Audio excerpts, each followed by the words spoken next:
इन्नल हम्दुलिल्लाह नहमदुहु व नस्तईनुहु व नस्तगफिरुहु व नु'मिनु बिही व नतवक्कलु अलैहि व नऊज़ु बिल्लाहि मिन शुरूरि अनफुसिना व मिन सय्यिआति अमालिना मन यहदिल्लाहु फला मुज़िल्ल लहु व मन युज़लिल फला हादिय लहु व नशहदु अन ला इलाहा इल्लल्लाहु वहदहु ला शरीक लहु व नशहदु अन्न मुहम्मदन अब्दुहु व रसूलुहु अरसलहु बिलहक़्क़ि बशीरन व नज़ीरा व दाइयन इलल्लाहि व सिराजम मुनीरा अम्मा बाद फ़इन्न ख़ैरल हदीसी किताबुल्लाह व ख़ैरल हदी हदी मुहम्मदिन सल्लल्लाहु अलैहि वसल्लम व शर्रल उमूरि मुहदसातुहा व कुल्लु मुहदसतिन बिदअ व कुल्लु बिदअतिन ज़लाला व कुल्लु ज़लालतिन फिन्नार।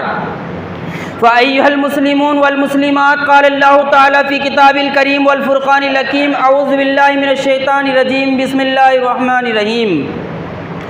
या अय्युहल्लज़ीना आमनुत्तक़ुल्लाह हक़्क़ तुक़ातिही वला तमूतुन्ना इल्ला व अंतुम मुस्लिमून। व क़ाल तआला या अय्युहन्नासु इत्तक़ू रब्बकुमुल्लज़ी ख़लक़कुम मिन नफ़्सिन वाहिदा व ख़लक़ मिनहा ज़ौजहा व बस्स मिनहुमा रिजालन कसीरन व निसा वत्तक़ुल्लाहल्लज़ी तसाअलूना बिही वल अरहाम इन्नल्लाहा काना अलैकुम रक़ीबा। व क़ाल तआला या अय्युहल्लज़ीना आमनुत्तक़ुल्लाह व क़ूलू क़ौलन सदीदा युस्लिह लकुम आमालकुम व यग़फ़िर लकुम ज़ुनूबकुम व मन युतिल्लाह व रसूलहु फ़क़द फ़ाज़ फ़ौज़न अज़ीमा। व क़ाल तआला फ़ी वज़्कुर फ़ी इब्राहीम वज़्कुर फ़िल किताबि इब्राहीम। व क़ाल नबी सल्लल्लाहु अलैहि वसल्लम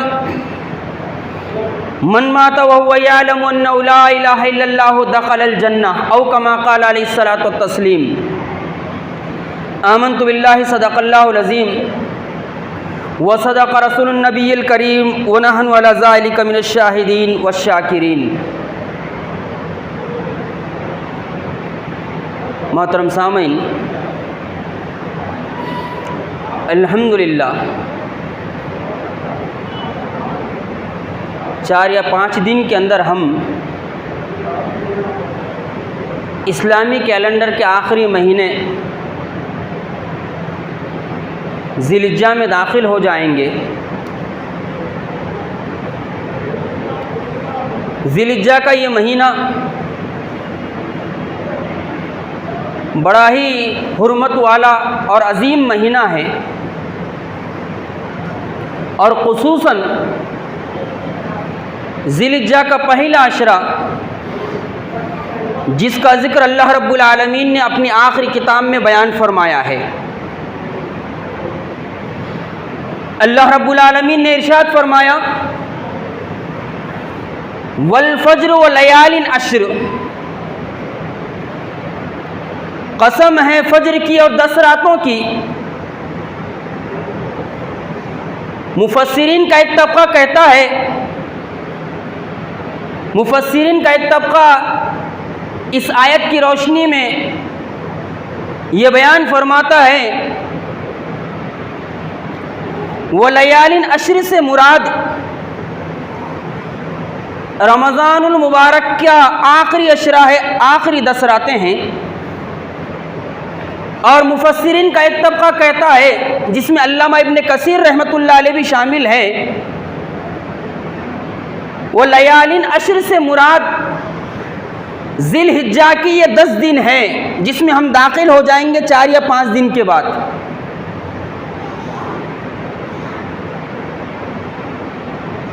अरबी ज़ुबान में बड़ी उसत पाई जाती है, इस बात को अच्छे तरीके से याद रखें। अल्लाह रब्बुल आलमीन ने ये बात इरशाद फरमाई वल फज्र व लयालिन अश्र, कसम है फज्र की और 10 रातों की। यहाँ लफ्ज़ लयाल लैलुन की जमा इस्तेमाल किया अल्लाह रब्बुल आलमीन ने।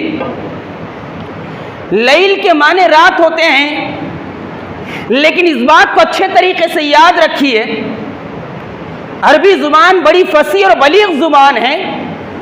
लैल कहकर आधी रात भी मुराद ली जाती है।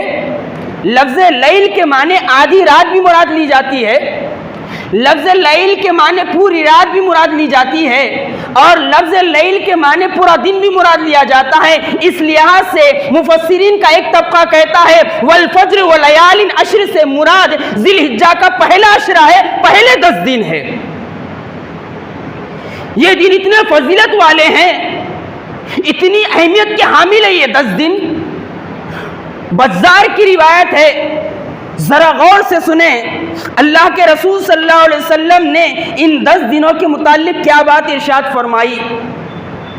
अल्लाह रब्बुल आलमीन मौका ब मौका मुझे और आपको ये मौका फराहम करता है कि हम उसकी रहमत से फायदा उठाएं, उसकी बरसाई हुई बरकतों से फायदा उठाएं। वो जो मौका ब मौका गोल्डन चांस देता है नेकियां कमाने का, उन मौके का फायदा उठाकर अपने हिस्से में, अपने आमाल में नेकियां जमा करें। उन्हीं मौक़ों में से ज़िलहिज्जा का ये पहला अशरा है जिसमें हम दाखिल होंगे। ज़िलहिज्जा के पहले अशरे के बारे में अल्लाह के रसूल सल्लल्लाहु अलैहि वसल्लम ने इरशाद फरमाया। बज़्ज़ार की रिवायत है, अल्लाह के रसूल सल्लल्लाहु अलैहि वसल्लम ने ये बात इरशाद फरमाई, रुए ज़मीन पर जितने भी दिन होते हैं उन सारे दिनों में सबसे अफजल दिन ज़िलहिज्जा के पहले अशरे के दिन है। यह बज़्ज़ार की रिवायत है और अल्लामा अलमानी रहमतुल्लाह अलैह ने इसको सही करार दिया है। इस रिवायत की रूह से हमको पता चलता है, इस रिवायत के जरिए से हमको पता चलता है कि रूह ज़मीन पर ज़िलहिज्जा का पहला अशरा जो होता है, पहले जो 10 दिन होते हैं, बड़ी अहमियत के हामिल होते हैं। आखिरकार ज़िलहिज्जा के पहले अशरे की इतनी ज़्यादा अहमियत क्यों है? इसलिए है कि इन 10 दिनों में अल्लाह रब्बुल आलमीन ने इन 10 दिनों में हज को जमा कर दिया है, जो इस्लाम की बहुत बड़ी इबादत है। इन 10 दिनों में हज को जमा कर दिया है और अल्हम्दुलिल्लाह सुम्मा अल्हम्दुलिल्लाह लाखों फर्जंदान तौहीद काबतुल्लाह पहुंच चुके हैं और पहुंच रहे हैं। अल्लाह रब्बुल आलमीन उनके हज को कबूल फरमाए। इन 10 दिनों में अल्लाह रब्बुल आलमीन ने कुर्बानी को भी शामिल कर लिया है। इन 10 दिनों में नमाज पढ़ना भी है, इन 10 दिनों में सदका और खैरात भी करना है, इन 10 दिनों में यौमुल अल्फा का रोजा भी है। यानी पूरे इस्लाम को इन 10 दिनों में जमा कर दिया गया है। इसलिए मुझे और आपको चाहिए कि जब हम ज़िलहिज्जा के महीने में दाखिल हो जाए और ज़िलहिज्जा का पहला अशरा पाए और ज्यादा से ज्यादा नेकियां करके अल्लाह की रजा को हासिल करने की कोशिश करें। हुज्जाज इकराम काबतुल्लाह पहुंच के हज कर रहे हैं। जो गैर हाजी हैं वो नमाजों की सख्ती के साथ पाबंदी करे, वो अल्लाह के रास्ते में सदका व खैरात करे। जिन लोगों को अल्लाह ताला ने माल दिया है, माल की फरावानी दी है, वो अल्लाह के रास्ते में अल्लाह की रजा के लिए कुर्बानी पेश करे। तो मुझे और आपको चाहिए ज़िलहिज्जा के पहले अशरे से हम पूरा फायदा उठाएं। अब जरा एक और रिवायत सुनते हैं, इन 10 दिनों की क्या फजीलत है। मैं और आप और नीचे ख़वातीन अपने दिलो दिमाग में ये बातें बिठा ले, ताकि हम आने वाले दिनों को अल्ले तल्ले ना उड़ाएं। जिस तरह आज हमारी हालत है, फजर की नमाज पढ़े तो पढ़े, नहीं तो नहीं पढ़े, ज़ोहर अदा करे तो करे, नहीं तो नहीं करे, असर पढ़ लिए तो पढ़ लिए, नहीं तो कारोबार में लगे हुए हैं। मगरिब में तबीयत थक गई थी, शामी नींद आ गई। ऐसा ना हो यारो। अल्लाह रब्बुल आलमीन तो अपने बंदों को चांस दे रहा है, मौका दे रहा है, मेरे बंदों फायदा उठा लो। इन 10 दिनों में तुम जो नेक अमल करोगे वो मुझे बहुत ज्यादा महबूब है। इन 10 दिनों में किए जाने वाले नेक अमल को मैं बहुत ज्यादा पसंद करता हूं, महबूब रखता हूं। इसलिए हमें चाहिए कि हम ज़िलहिज्जा के इस पहले अशरे से पूरा फायदा उठाए। जिसको जैसा मौका है वैसे नेकी करने की कोशिश करे। नमाज तो पढ़ना ही है,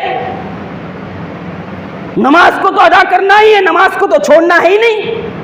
उसके साथ साथ यौमुल अरफा का रोजा है, वो रखने की कोशिश करे। उसके साथ साथ अल्लाह रब्बुल आलमीन ने इतना माल दिया है, अल्लाह के रास्ते में कुर्बानी पेश कर सकते हैं तो अल्लाह की रजा की खातिर कुर्बानी पेश करे। जिन लोगों को अल्लाह ताला ने माल अता किया है वो हज को पहुंचे हुए हैं और वो हज के अरकान को पूरा करेंगे। अब जरा एक रिवायत गौर से सुनिए जिससे हमको पता चलता है कि जिलहिज्जा का ये पहला अशरा कितना अफजल है, उसकी कितनी ज़्यादा फजीलत है, उसकी कितनी ज़्यादा अहमियत है।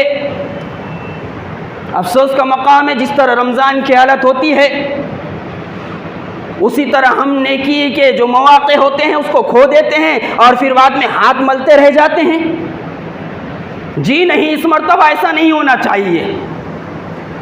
जिलहिज्जा का ये महीना करीब है और जब हम उसके पहले अशरे में दाखिल हो जाएं तो ज़्यादा से ज़्यादा नेकियों के ज़रिए से अपने रब को खुश करने की कोशिश करें। आइए रिवायत सुनते हैं। अल्लाह के रसूल सल्लल्लाहु अलैहि वसल्लम ने फरमाया, इन 10 दिनों में यानी जिलहिज्जा के पहले अशरे में, पहले 10 दिनों में जिसका जिक्र अल्लाह ने अपनी आखिरी किताब में बयान फरमाया, मैंने अभी कहा वल फज्र व लयालिन अश्र, कसम फज्र की और 10 रातों की। 10 रातों से मुराद जो है जिलहिज्जा के पहले 10 दिन है। अक्सर मुफस्सिरीन कहते हैं अल्लाह के रसूल सल्लल्लाहु अलैहि वसल्लम ने फरमाया, इन 10 दिनों में की जाने वाली नेकियां अल्लाह ताला इन नेकियों को बहुत ज्यादा पसंद फरमाता है। पहले अशरे की जिलहिज्जा के इनमें की जाने वाली नेकियों को अल्लाह रब्बुल आलमीन बहुत ज्यादा महबूब रखता है। जब अल्लाह ताला इन नेकियों को महबूब रखता है, मुझे और आपको चाहिए अल्लाह की रजा की खातिर इन 10 दिनों में नेकियों का जो भी मौका है हाथ से ना जाने दे, हाथ से ना जाने दे, गफलत का शिकार ना हो, अपने आप को होशियार करे, अपने आप को चौकन्ना करे। नेकियां कमाने का जो सीजन होता है, मौके होते हैं, उन मौके से हम पूरा फायदा उठाए। अल्लाह के रसूल सल्लल्लाहु अलैहि वसल्लम क्या फरमा रहे हैं, इन 10 दिनों में की जाने वाली नेकियां अल्लाह इन नेकियों को बहुत ज्यादा पसंद फरमाता है। जो भी इन 10 दिनों में नेक अमाल करता है अल्लाह रब्बुल आलमीन इनको बहुत ज्यादा महबूब रखता है। सहाबा इकराम थे, सहाबा इकराम ने झट से सवाल किया। वो तो नेकियों के हरीस थे। हम सोचते हैं, समझते हैं, फिर बाद में नेकी करते हैं। सहाबा इकराम के सामने जो अल्लाह के रसूल सल्लल्लाहु अलैहि वसल्लम ने ये जिक्र किया कि जिलहिज्जा के पहले अशरे में जो नेक अमाल किए जाते हैं अल्लाह ताला उनको बहुत पसंद करता है, महबूब रखता है। सहाबा किराम ने सवाल किया, अल्लाह के रसूल सल्लल्लाहु अलैहि वसल्लम क्या इन 10 दिनों में जो नेकियां की जाती है वो जिहाद से भी अफजल है, अल्लाह के रास्ते में लड़ने से भी ज्यादा अफजल है, अल्लाह के रास्ते में जिहाद करने से भी ज्यादा अफजल है? मुहम्मदुर रसूलुल्लाह सल्लल्लाहु अलैहि वसल्लम सरवर कायनात ने क्या इरशाद फरमाया, जरा गौर से सुने हम। जब सहाबा इकराम ने अल्लाह के रसूल सल्लल्लाहु अलैहि वसल्लम से ये सवाल किया, अल्लाह के रसूल सल्लल्लाहु अलैहि वसल्लम इन 10 दिनों में की जाने वाली नेकियां अल्लाह के रास्ते में जिहाद करने से भी ज्यादा अफजल है, तो अल्लाह के रसूल सल्लल्लाहु अलैहि वसल्लम ने फरमाया इन 10 दिनों में जो नेकियां की जाती हैं वो जिहाद से भी ज्यादा अफजल है। अल्लाह के रास्ते में जिहाद करने से भी ज्यादा अफजल है जिलहिज्जा के पहले अशरे में नेकियां करना। आपने आगे इरशाद फरमाया, इल्ला ये कि कोई शख्स अपनी जान और माल के साथ अल्लाह के रास्ते में निकल जाए, इल्ला ये कि कोई शख्स अपनी जान और माल के साथ अल्लाह के रास्ते में निकल जाए और लड़ते लड़ते शहीद हो जाए तो ये 10 दिनों की नेकियों से ज्यादा अफजल है। फिर इन 10 दिनों की फजीलत में इस बात को भी याद रखिए, इन 10 दिनों में यौमुल अरफा का भी दिन है और यौमुल अरफा की बड़ी फजीलत बयान हुई है, उसके रोज़े की बड़ी फजीलत बयान हुई है। यौमुल अरफा जो होता है वो हुज्जाज इकराम के लिए बड़ा अहम दिन होता है।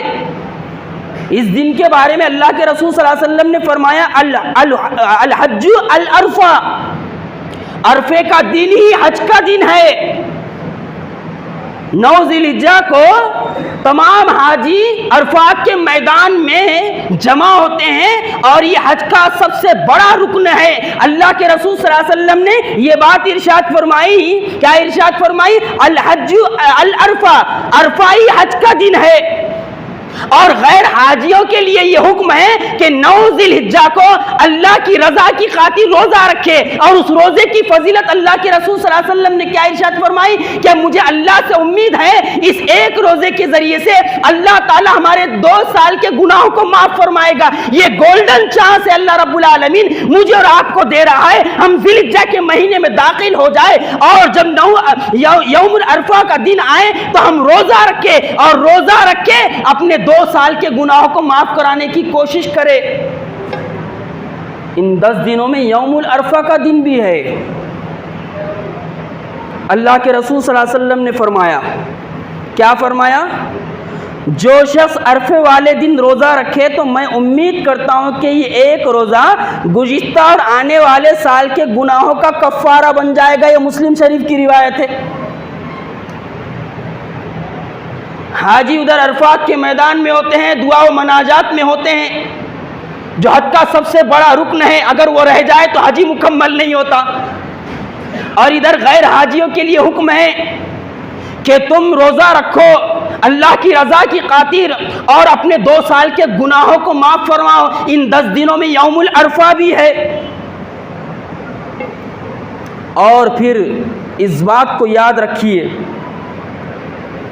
इन 10 दिनों में कुर्बानी भी है, कुर्बानी भी है। अगर हम अल्लाह की किताब को पढ़ेंगे, अगर हम अल्लाह की किताब को पढ़ेंगे तो हमको पता चलेगा हज और कुर्बानी का बड़ा गहरा ताल्लुक़ हज़रत इब्राहीम अलैहिस्सलातु वस्सलाम से है। हज और कुर्बानी का बड़ा गहरा ताल्लुक़ हज़रत इब्राहीम अलैहिस्सलातु वस्सलाम से है। और जब ज़िलहिज्जा का महीना आता है तो हर ख़तीब हज़रत इब्राहीम अलैहिस्सलातु वस्सलाम को याद ज़रूर करता है, उनकी सीरत को बयान ज़रूर करता है। ये हुक्म अल्लाह रब्बुल आलमीन ने अपनी आखिरी किताब में बयान फरमाया है, वज़कुर फ़ी किताबी इब्राहीम। ये किसी इंसान का हुक्म नहीं है बल्कि ये अल्लाह रब्बुल आलमीन का हुक्म है। वज़कुर फ़िल किताबी इब्राहीम, इब्राहीम का जिक्र करो ऐ मोहम्मद सल्लल्लाहु अलैहि वसल्लम। इब्राहीम अलैहिस्सलातु वस्सलाम का जिक्र करो। इब्राहीम अलैहिस्सलातु वस्सलाम जद्दुल अंबिया है, ये जद्दुल अंबिया है। आप जरा गौर कीजिए, जिस पैगंबर की सुन्नत को पूरा करने के लिए हम कुर्बानी पेश कर रहे हैं, उस पैगंबर की सीरत हमारे सामने रहनी चाहिए।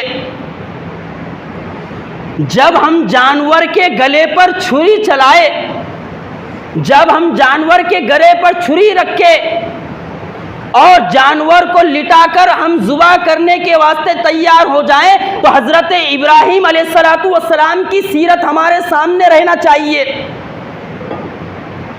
कि किस तरह हज़रत इब्राहीम अलैहिस्सलातु वस्सलाम को अल्लाह रब्बुल आलमीन ने आज़माया और आज़माने के बाद वो जब पूरे उतरे तो फिर अल्लाह ताला ने कहा इन्नी जाइलुका लिन्नासी इमामा।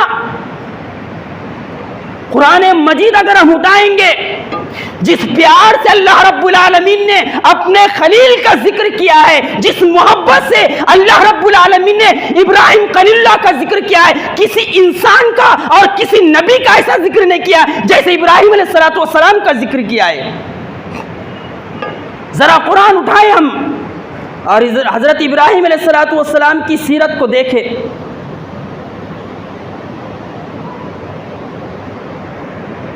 दुनिया में 3 बड़ी कौमें हैं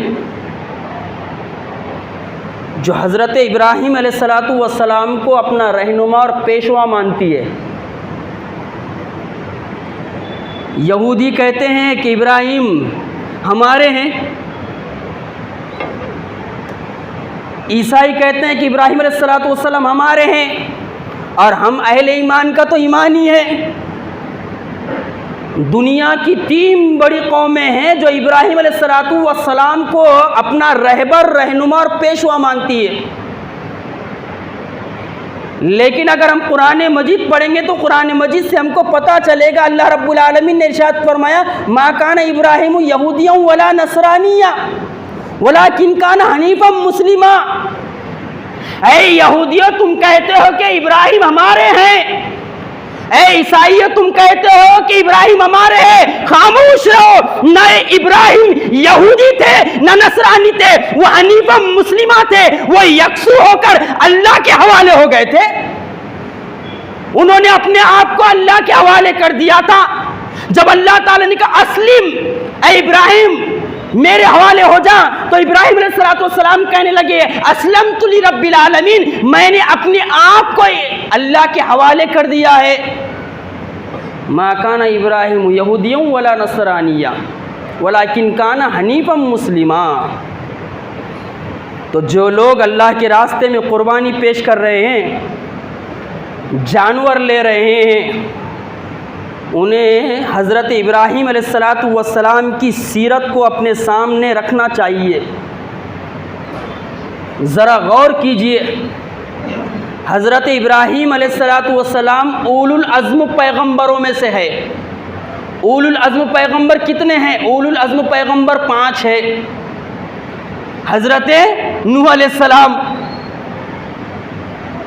हज़रत मूसा कलीमुल्लाह, हज़रत ईसा रूहुल्लाह, ये उलुल अज़्म पैगंबरों में से हैं।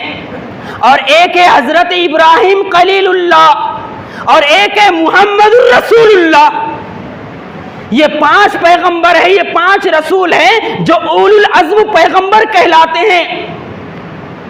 इब्राहिम खलीलुल्लाह का अल्लाह रब्बुल आलमीन ने अपनी आखिरी किताब में 69 मकामात पर जिक्र किया है। कहीं तफसीलन जिक्र किया है और कहीं मुख्तसर जिक्र किया है, और इस शान के साथ जिक्र किया है कि देखो इब्राहिम वो है, वत्तखज़ल्लाहु इब्राहीम खलीला, इब्राहिम हमारा वो बंदा है कि हमने उसको अपना खलील बनाया था। अल्लाह ने खलील क्यों बनाया था? अल्लाह ने इब्राहिम खलील्लाह को खलील इसलिए बनाया था, वइज़ तला इब्राहीम रब्बुहु बिकलिमातिन फातम्महुन्ना, जब अल्लाह ताला ने इब्राहिम अलैहिस्सलाम को चंद चीजों में आजमाया और वो आजमाइश में पूरे उतरे, तो फिर अल्लाह ताला ने कहा ऐ इब्राहिम हम तुम्हें दुनिया का इमाम बनाते हैं।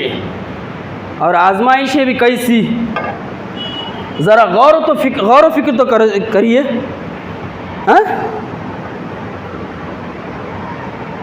हजरत मूसा कलीमुल्लाह, हजरत ईसा रूहुल्लाह, मुहम्मदुर रसूलुल्लाह, ये तीनों पैगंबर आप ही के नस्ल में से हैं।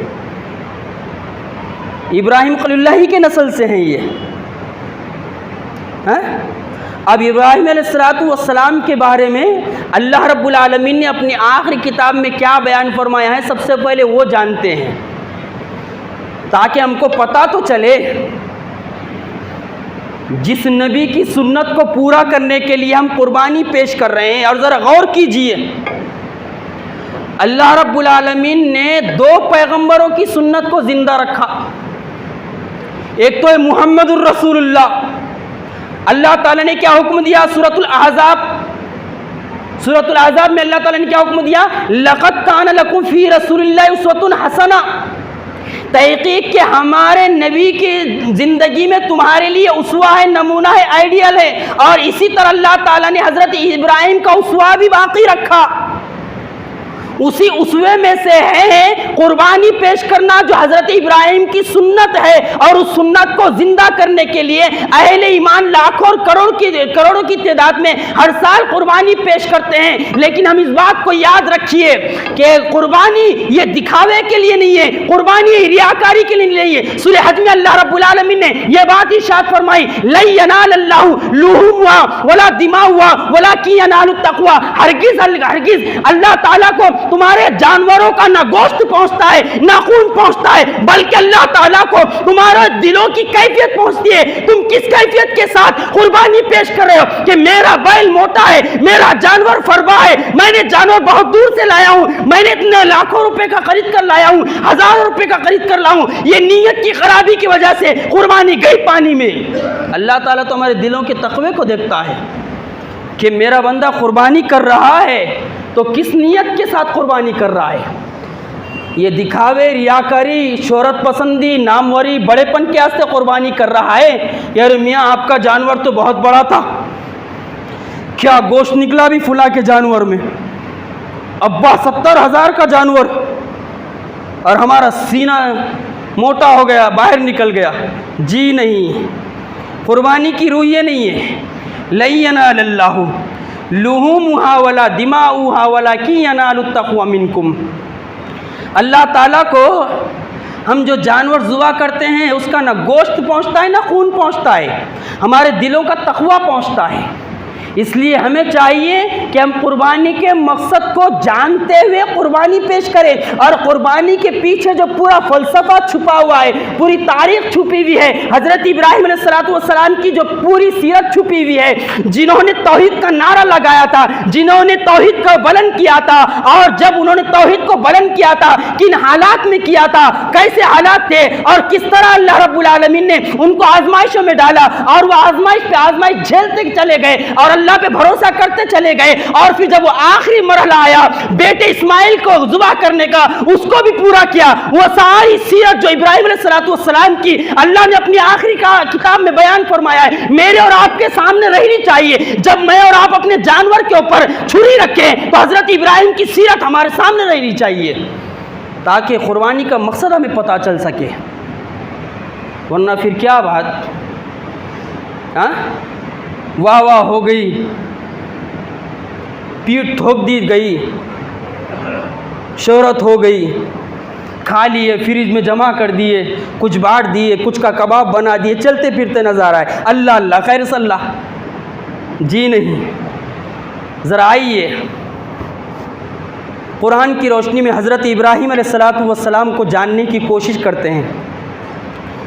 सबसे पहले अल्लाह रब्बुल आलमीन ने उनका जो मर्तबा और मकाम अपनी आखिरी किताब में बयान फरमाया है उसको सुनते हैं।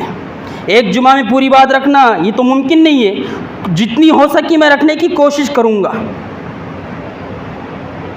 सबसे पहले अल्लाह रब्बुल आलमीन ने ये बात इरशाद फरमाई, वस्कुर फिल किताब इब्राहीम, ऐ मोहम्मद सल्लल्लाहु अलैहि वसल्लम इब्राहीम का जिक्र करो, इब्राहीम का जिक्र करो। देखो इब्राहीम अलैहिस्सलाम कैसे थे। अकेले इब्राहीम को अल्लाह ताला ने एक उम्मत करार दिया कि नहीं दिया? अकेले इब्राहीम अलैहिस्सलाम को अल्लाह ने एक उम्मत करार दिया कि अकेले इब्राहीम एक उम्मत के बराबर थे। एक उम्मत कैसी होती है जिसमें हजारों लाखों करोड़ों भी लोग हो सकते। अल्लाह रब्बुल आलमीन ने अपने खलील के बारे में इरशाद फरमाया, मेरा खलील अकेली उम्मत के बराबर था। जब मैंने उसको आजमाया वो हर इम्तिहान में पूरा उतरा, और जब वो पूरा उतरा इन्नी जाइलुका लिन्नासी इमामा, फिर मैंने कहा इब्राहीम अब पूरे इम्तिहानात में तू पास हो गया, अव्वल नंबर पास हुआ है, अब मैं पूरी दुनिया का इमाम तुझको बनाता हूँ और मोहम्मद रसूलुल्लाह के उसवे के साथ तेरी सुन्नत को क़यामत तक बाकी रखूंगा। और वो सुन्नत हम पूरी कर रहे हैं और इंशाअल्लाह चंद दिनों में पूरी करेंगे इंशाअल्लाह। देखिए ज़रा, जब अल्लाह देने पर आता है तो कैसे कैसे देता है। जब इंसान अपने आप को अल्लाह के हवाले कर देता है, जब इंसान अपने आप को अल्लाह की मोहब्बत में दे देता है, तो अल्लाह रब्बुल आलमीन कैसे कैसे मर्तबे और मकाम अता करता है। अल्लाह रब्बुल आलमीन ने इरशाद फरमाया, वत्तखज़ल्लाहु इब्राहीम खलीला, अल्लाह ने इब्राहीम अलैहिस्सलाम को अपना दोस्त बनाया। अल्लाह कह रहा है दोस्त, और दोस्त क्या होता है जानते हैं? कभी कभी इंसान अपने सगे भाई को राज की बात नहीं बताता, दोस्त को बताता। राज की बात सगे भाई को नहीं बताता, दोस्त को बताता। यहाँ अल्लाह रब्बुल आलमीन ने बड़ी हिकमत के साथ हज़रत इब्राहीम अलैहिस्सलातु वस्सलाम के बारे में फरमाया, वत्तख़ज़ल्लाहु इब्राहीम खलीला, इब्राहीम को हमने अपना दोस्त बनाया। जब इब्राहीम खलील्लाह को अल्लाह ताला ने अपना दोस्त बनाया तो अल्लाह ताला ने राज की बातें भी बताई। फिर अल्लाह रब्बुल आलमीन ने हज़रत इब्राहीम खलील्लाह के बारे में इरशाद फरमाया, इन्नहु काना सिद्दीक़न नबिय्या, इब्राहीम हमारा सच्चा और पक्का नबी था, सिद्दीक था, वो सच्चा था। जब उसने तौहीद का ऐलान किया पूरी कौम मुखालिफत पर आमादा हो गई, बाप खड़ा हुआ है, पूरी कौम खड़ी हुई है, नमरूद खड़ा हुआ है, पूरी हुकूमत इब्राहीम अलैहिस्सलातु वस्सलाम के खिलाफ नबर्द आजमा है। उस पीरियड में भी, उन हालात में भी इब्राहीम खलील्लाह ने ये बात कही, इन्नी वजहतु वजहिया लिल्लज़ी फ़तरस समावाति वल अर्ज़ा हनीफ़ा व मा अना मिनल मुशरिकीन। ऐ मेरे बाप आज़र, तुमसे जो होता है बन पल कर लो, और ऐ नमरूद तुझे जो चाहे कर ले, लेकिन मैंने जिस तौहीद का नारा बुलंद किया है, मैं उस तौहीद का नारा नाजुक तरीन हालात में भी बयान करूंगा। जरा गौर तो कीजिए, मर्तबे यूं ही नहीं मिल जाते, मकाम यूं ही नहीं मिल जाते। हम चाहते हैं कि उंगली कटाकर शहीदों में शामिल हो जाए।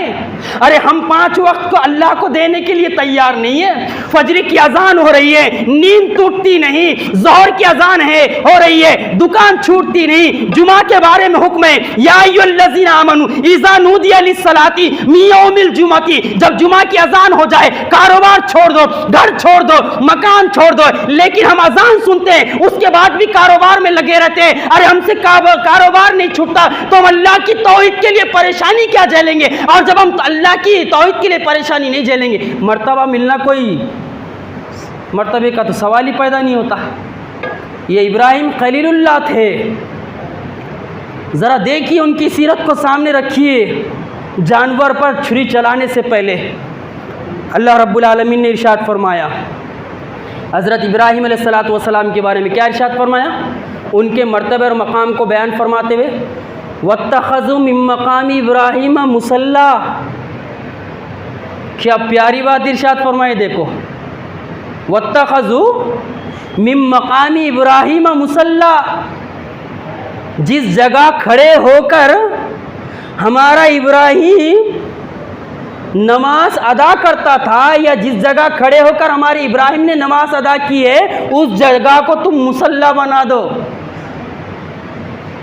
ऐ मोहम्मद सल्लल्लाहु अलैहि वसल्लम, कह दो क़यामत तक आने वाले लोगों से, उन लोगों से कह दो जो अशहदु अल्ला इलाहा इल्लल्लाह व अशहदु अन्ना मुहम्मदुर रसूलुल्लाह का नारा लगाएंगे, जो कहेंगे कि अल्लाह की इबादत के अलावा कोई इबादत नहीं है और मोहम्मद सल्लल्लाहु अलैहि वसल्लम के अलावा कोई नबी और रसूल नहीं है, उनसे कह दो मेरा खलील जिस जगह खड़े होकर नमाज अदा करता था, उस जगह को तुम मुसल्ला बनाकर वही नमाज अदा करो।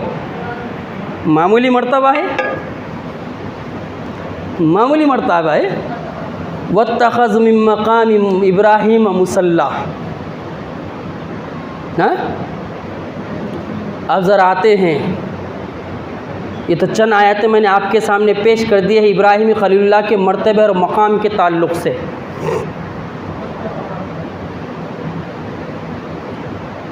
जिस वक्त हज़रत इब्राहीम खलीलुल्लाह इस दुनिया में पैदा हुए, इराक़ के शहर ऊर में आप पैदा हुए।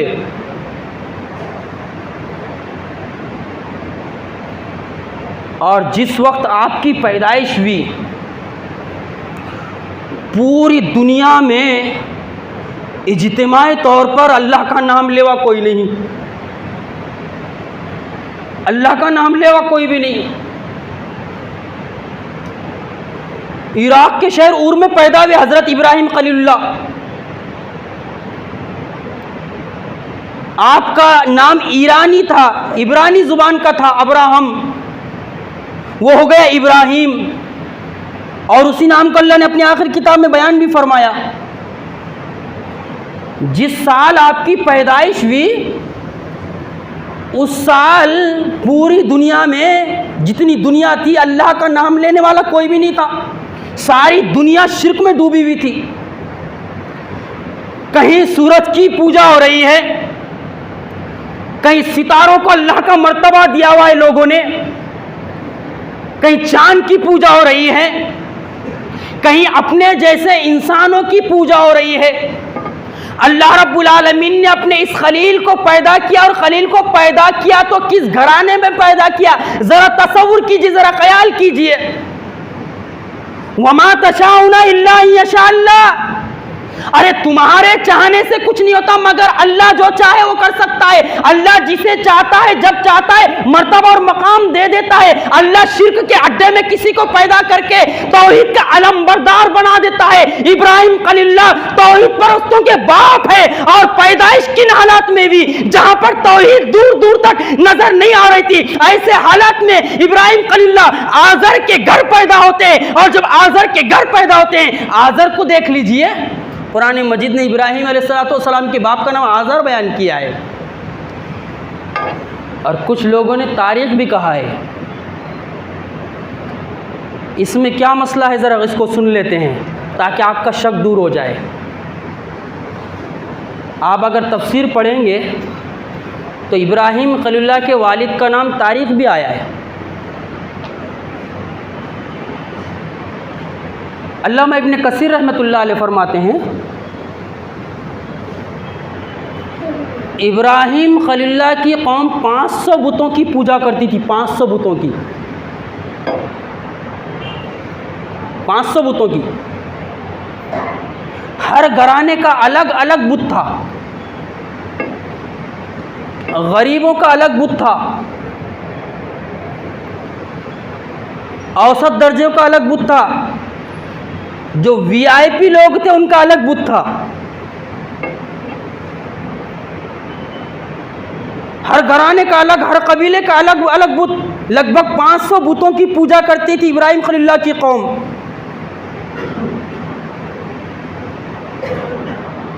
इब्राहिम अलैहिस्सलाम के बाप ने जो बुतगर भी था, बुत फरोश भी था, जो बुत बनाता भी था और बुत बेचता भी था। बुतगर बुत बनाने वाला भी था और बुतों को बेचने वाला भी था। नमरूद के बाद पूरी ममलिकत इराक में सबसे बड़ा मर्तबा और मकाम किसी और का था, वो इब्राहिम अलैहिस्सलाम के वालिद आज़र का था। यानी मुजावरी भी हजरत इब्राहिम अलैहिस्सलाम के घर की गद्दी थी, और माल और दौलत की भी कमी नहीं थी। आगे चल के उस गद्दी के मालिक इब्राहिम खलीलुल्लाह ही बनने वाले थे। ऐसे हालात में अल्लाह रब्बुल आलमीन ने इब्राहिम खलीलुल्लाह को पैदा किया। अब मैं बताना चाहता हूं कि इब्राहिम खलीलुल्लाह के वालिद का नाम तारीख भी आया है और आज़र भी आया है। आज़र ने एक बुत बनाया बोलते, और वो बुत वीआईपी लोगों के लिए था, बड़े लोगों के लिए था, और उस बुत का नाम उसने आज़र रख दिया। और उसी आज़र बुत के लक़ब के नाम से उसको जो है मुलक़ब किया गया, टाइटल दिया गया इब्राहिम अलैहिस्सलाम के वालिद को। बुत आज़र बुत की वजह से जो है उसको भी जो है आज़र कहा गया। इसीलिए अल्लाह ताला ने अपनी आखिरी किताब में उनके बाप का नाम भी आज़र बयान फरमाया। अब ज़रा गौर कीजिए,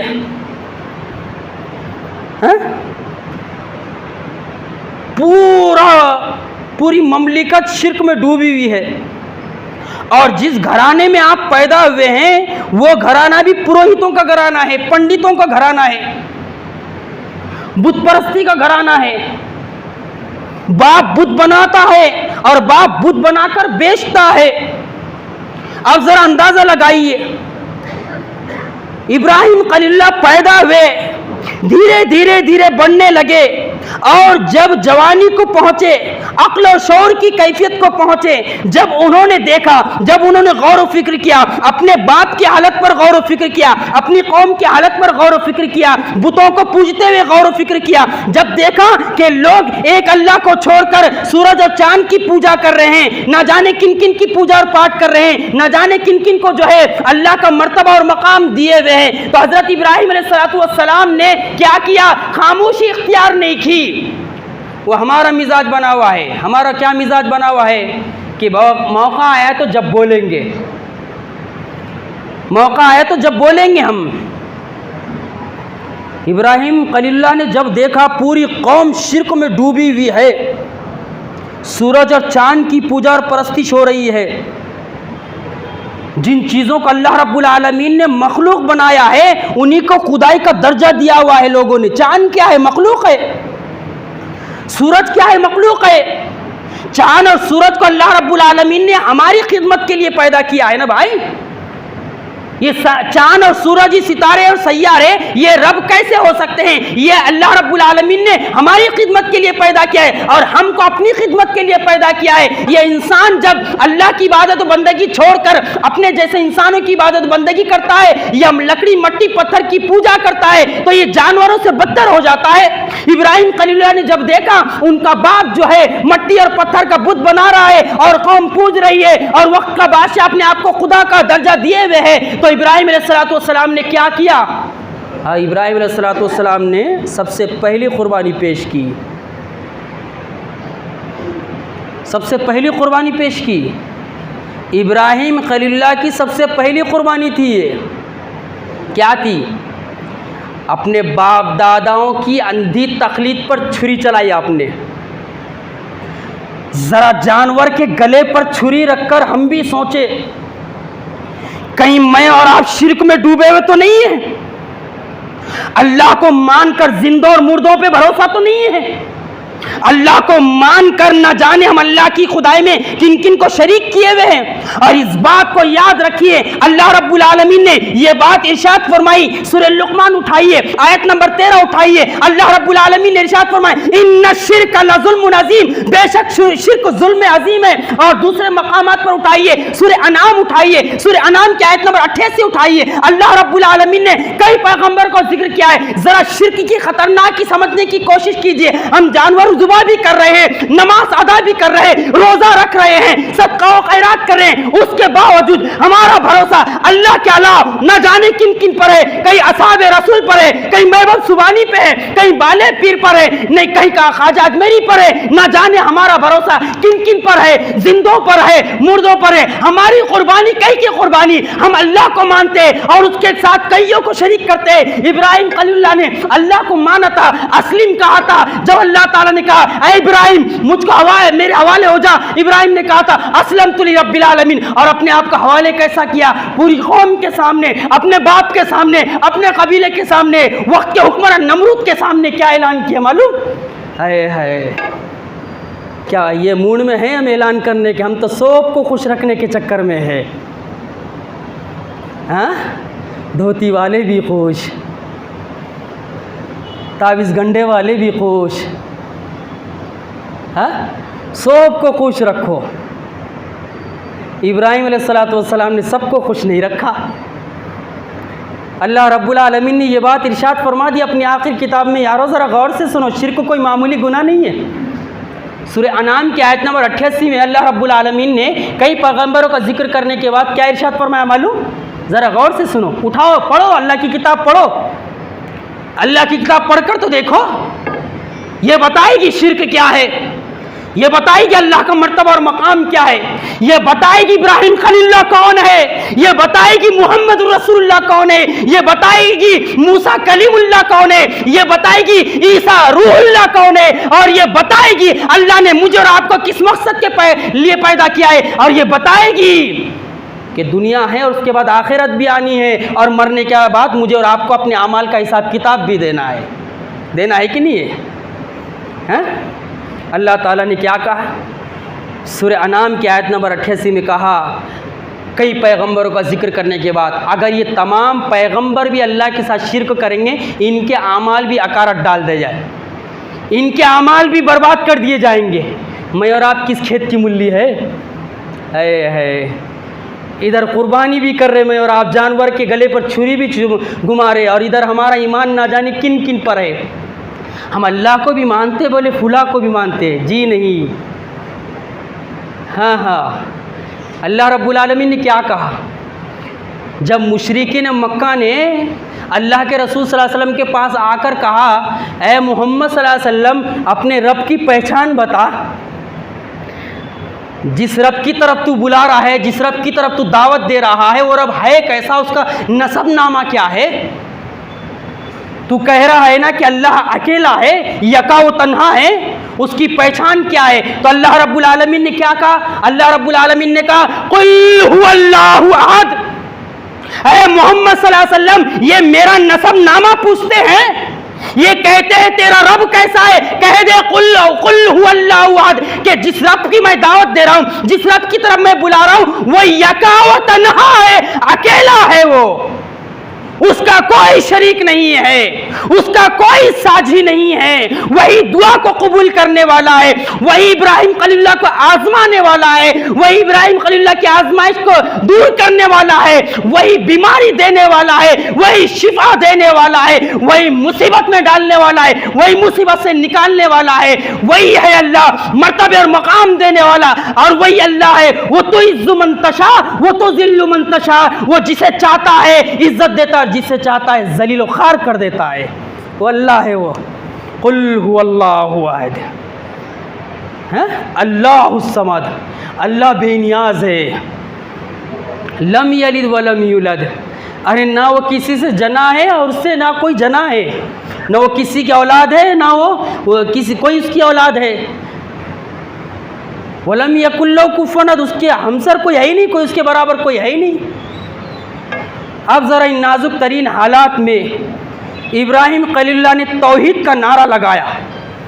हाँ, अरे तौहीद यही तो है ना। शायर ने क्या कहा? तौहीद तो ये है कि कल खुदा हश्र में कह दे, ये बंदा दो आलम से खफा मेरे लिए है। तौहीद तो ये है कि कल खुदा हश्र में कह दे, ये बंदा दो आलम से खफा मेरे लिए है। सबको खुश ना रखने का नाम तौहीद थोड़ी है। अरे अगर सबको खुश रखा जाए तो फिर इतनी मुसीबतें क्यों आएगी भाई? क्यों अल्लाह के बागी इस्लाम और मुसलमानों को मिटाने के चक्कर में रहेंगे? समझ में आ रही बात है? अब देखिए, इब्राहिम खलीलुल्लाह ने नारा लगाया। क्या नारा लगाया? बाप खड़ा हुआ है, और ज़रा तसव्वुर कीजिए, नमरूद के बाद सबसे बड़ा मर्तबा और मकाम किसका है? आज़र का है। और आज़र के बाद आज़र की गद्दी के मालिक कौन बनने वाले हैं? इब्राहिम खलीलुल्लाह बनने वाले हैं। लेकिन इब्राहिम खलीलुल्लाह को ये बात समझ में आई, मेरा बाप, मेरी सारी कौम जो है ये शिर्क पर है। तो आपने क्या किया? गद्दी की फिक्र नहीं की। आपने गद्दी की फिक्र नहीं की कि मैं हक बात बोलूंगा तो गद्दी चले जाएगी, मैं सही बात बोलूंगा तो मुसल्ले से हटा दिया जाएगा, मैं हक बात बोलूंगा तो लोग नाराज हो जाएंगे, मैं सही बात बोलूंगा, तौहीद बताऊंगा, मेरा बाप नाराज हो जाएगा। जी नहीं, इब्राहिम खलीलुल्लाह ने अलल ऐलान कहा। क्या कहा? जरा गौर से सुनिए। इब्राहिम अलैहिस्सलाम ने कहा, इन्नी बरीउम मिम्मा तुशरिकून, ऐ मेरे बाप, ऐ मेरी कौम के लोगों, ऐ नमरूद, इस बात को याद रखो, तुम जिन बुतों को पूजते हो, अल्लाह को छोड़कर जिनकी परस्तिश करते हो, जिनकी इबादत करते हो, जिनके सामने माथा टिकाते हो, जिनसे लो लगाते हो, जिनको खुदा मानते हो, जिस सूरत की पूजा करते हो, जिस चांद के आगे माथा टेकते हो, और जिन बुतों को तुम मानते हो, मैं उन सब से बरात का ऐलान करता हूं। और क्या कहता हूं? इन्नी बरीउम मिम्मा तुशरिकून। ये था तौहीद का ऐलान। इसी तौहीद के ऐलान की वजह से इब्राहिम अलैहिस्सलाम तारीख की इनकलाबी शख्सियत करार पाए, तारीख की इनकलाबी शख्सियत करार पाए, जिनका जिक्र अल्लाह ताला ने बड़ी शान के साथ अपनी आखिरी किताब में बयान फरमाया। क्या कहा?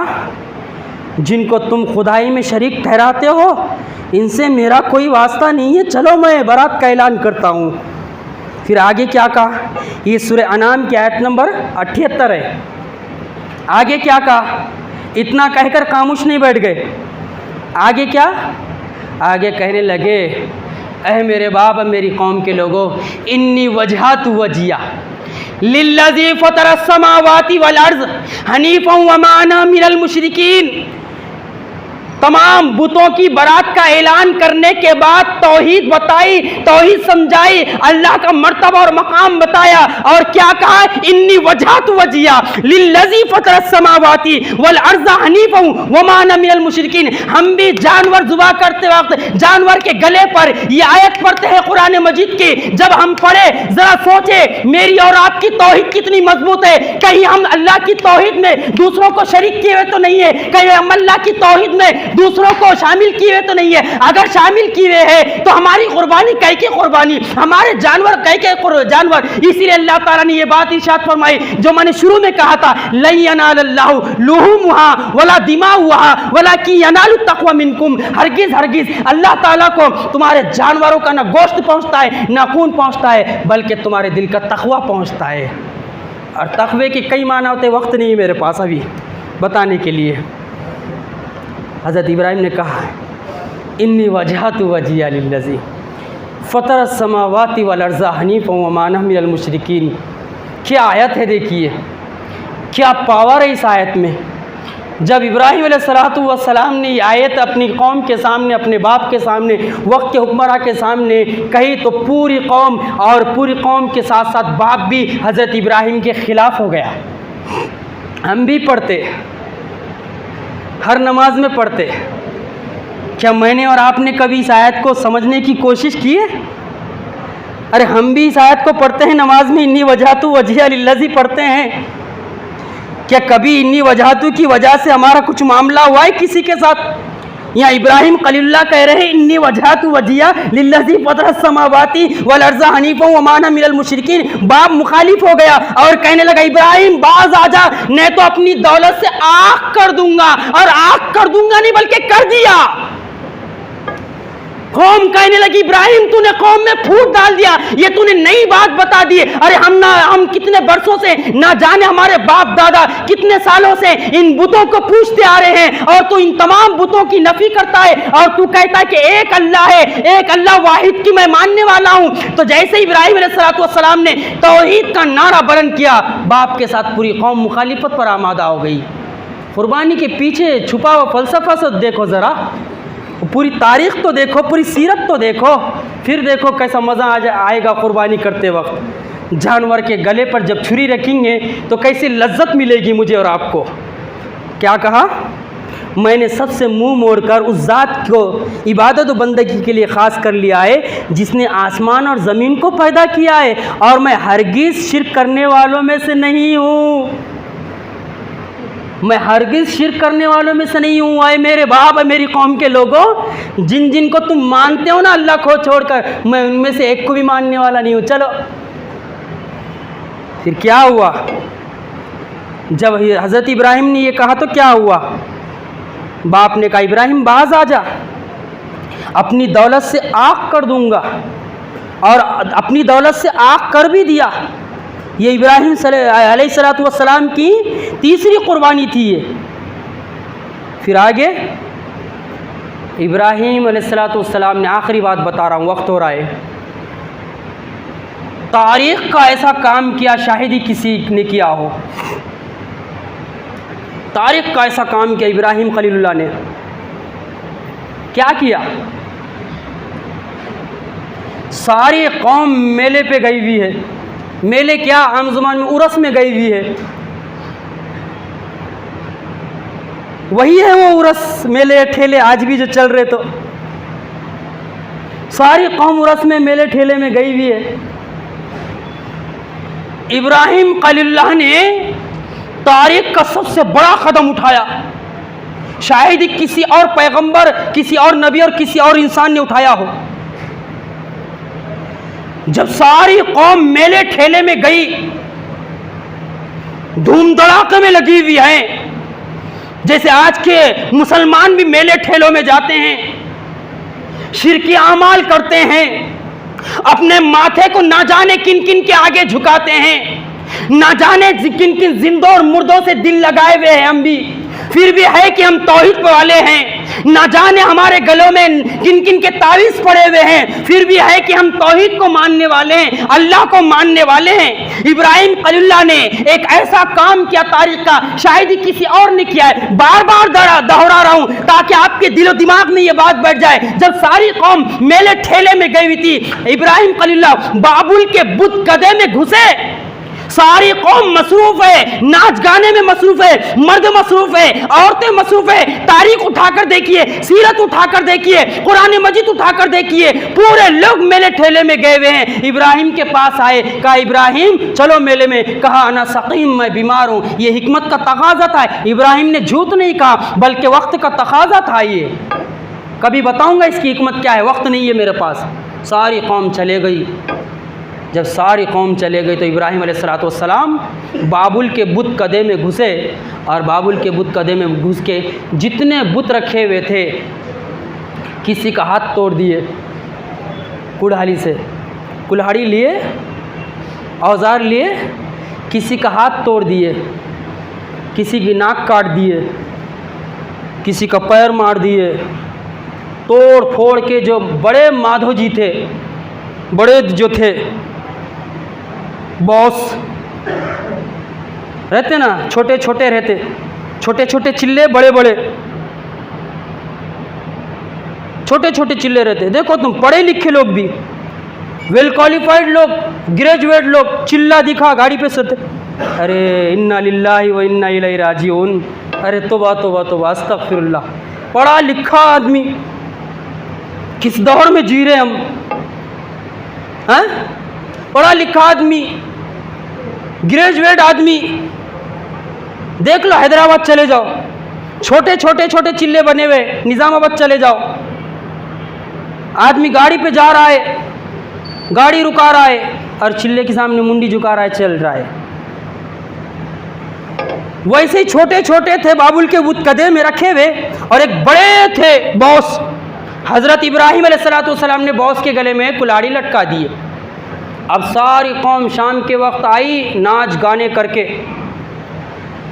करके सारी कौम आई शाम के वक्त। जैसे ही आशीर्वाद लेने के लिए अंदर घुसे तो देखे किसी की नाक गायब है, किसी की टांग गायब है, किसी का पेट फूटा वाला है। अब जैसे ही देखे तो कहा ये हालत किसने की है? चोरों को सभी नज़र आते हैं चोर। अब पूरी निगाह हज़रत इब्राहिम पर तो टिकी हुई थी।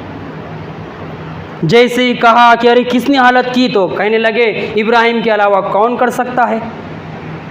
कहा इब्राहिम को बुला कर लाओ अलैहिस्सलातु वस्सलाम। इब्राहिम अलैहिस्सलातु वस्सलाम को बुला कर लाए। अब इब्राहिम अलैहिस्सलातु वस्सलाम तौहीद बता रहे हैं, तौहीद समझा रहे हैं। इब्राहिम अलैहिस्सलातु वस्सलाम जब लाए गए, पंडितों ने पूछा, रहनुमाओं ने पूछा, ऐ इब्राहिम इन बुतों की हालत किसने की है, जरा हमको बता, हमें तुझ पर शक है, क्योंकि तू ही कहता है कि अल्लाह अकेला है। इब्राहिम अलैहिस्सलाम ने मौके को गनीमत जाना और फायदा उठाया और कहने लगे देखो भाई, मुझे क्या मालूम, ये बॉस के गले में कुल्हाड़ी है, उन टेंशन में आ गए होंगे, इनको ये खा रहे थे होंगे, छोटों को भी भूख लगी होंगी, इन्हों छीन कर लेने लगे। बॉस ने टेंशन में आके किसी का हाथ तोड़ दिया, किसी का मुंह तोड़ दिया, किसी की टांग तोड़ दी। हज़रत इब्राहिम अलैहिस्सलाम ने जब कहा तो शर्मिंदा होगा, कहने लगे इब्राहिम ना ये चल सकते हैं, ना फिर सकते हैं, ना खा सकते हैं। इब्राहिम ना ये चल सकते हैं, फिर सकते हैं, ना खा सकते हैं। हजरत इब्राहिम ने फिर दावत तौहीद को पेश किया। अरे मेरी कौम के लोगों, अरे होश में आ जाओ बदअक्लो, जब ये चल नहीं सकते, जब ये फिर नहीं सकते, ये खा नहीं सकते, ये खुदा कैसे हो सकते हैं। एकदम झटका लगा, अरे इब्राहिम की बात तो सही है, लेकिन पंडितों ने बात को बदल दिया। पंडितों ने देखा, आए आए ये पंडित अपने में भी है, गैरों में भी है, ऐसों की कमी नहीं है, ऐसों की कमी नहीं है, अपनों में भी और गैरों में भी। बात समझ में आ गई। ऐसा बोलते, अरे अल्लाह को बुरा बोल रहे थे, कोई तकलीफ नहीं हो रही, मेरे लाल तौहीद बयान कर रहा तो तकलीफ हो रही, क्यों? ये इससे जुड़ा हुआ है ना। अगर लोगों को सही बात समझ में आ गई क्या होता, ये पेट पूजा पूरी बंद, दुकान ठप। फिर क्या जाएंगे लोग, क्या गले में डालेंगे और क्या चादरें लाएंगे, क्या फूल चढ़ाएंगे और क्या इनकी दुकान चलेगी? पूरी हवा उखड़ जाएगी। जैसे ही हज़रत इब्राहिम की बात समझ में आई लोगों को, तो क्या करे पंडितों ने, अरे कहने लगे, अरे इब्राहिम ने अपने बुतों की नाफरमानी की है, गुस्ताखी की है, इब्राहिम को आग में डाल दो। और सारी कौम इब्राहिम अलैहिस्सलाम को आग में डालने के लिए तैयार हो गई। बात यहाँ पर मैं ख़त्म करता हूँ। ये इब्राहिम अलैहिस्सलाम की सीरत है, एक खुतबे में बयान नहीं की जा सकती। हमें चाहिए कि कुर्बानी के जानवर पे जब हम छुरी रखें, अल्हम्दुलिल्लाह बहुत अच्छी बात है, बहुत मुसलमान कुर्बानी के जानवर ले रहे हैं, अल्लाह ताला कबूल फरमाए। हज के लिए जो पहुँचे हैं अहले ईमान, ये तो माहौल बनाने के लिए होता है, कुछ कड़वी कसेली बातें, ताकि सही बात समझ में आ जाए लोगों के, वरना ना किसी से ख़ास दुश्मनी है, ना किसी से ख़ास दोस्ती है। ये तो दीन की बुनियाद पर है, कुरान और सुन्नत की बुनियाद पर है कि जो इब्राहिम अलैहिस्सलाम की सीरत बता रही है वो पेश कर दिया जाए खुले अल्फाज में। तो जिन लोगों ने जानवर लिए हैं तो वो उसके क़ुरबानी के मकसद को समझते हुए क़ुरबानी पेश करें। और उसके साथ साथ ये जो ज़िलहिज्जा का हशरा लगने वाला है, ज़िलहिज्जा का महीना लगने वाला है, इसके पहले अशरे की जो फजीलत मैंने बयान फरमाई है, इस पहले अशरे की फजीलत को हम इस तरह अदा करें कि ज़्यादा से ज़्यादा उससे फ़ायदा उठाए, नमाज़ों की पाबंदी करें। और ये आखिरी में इस बात को याद रखें, अल्लाह के रसूल सल्लल्लाहु अलैहि वसल्लम ने फरमाया, जो कुर्बानी की इस्तिताअत होने के बावजूद, जिसको अल्लाह ताला ने माल दिया है उसके बावजूद भी कुर्बानी पेश ना करे, अल्लाह के रसूल ने उनके बारे में क्या वईद फरमाई, ज़रा गौर से सुन ले। आज हमारा पैसा कहाँ खर्च हो रहा है? अल्लाह की दीन की सरबलंदी के लिए हमारा पैसा खर्च हो रहा है, छिल्ले में, छट्टियों में, शादियों में, बर्थडे में। अरे बर्थडे में हज़ारों रुपये खर्च कर रहे, अल्लाह खैर करे। कुर्बानी के ताल्लुक से अल्लाह के रसूल का फरमान याद रखे, अल्लाह के रसूल ने फरमाया, जिसके पास इस्तिताअत होने के बावजूद वो कुर्बानी पेश ना करे, वो हमारी ईदगाह की तरफ ना आए।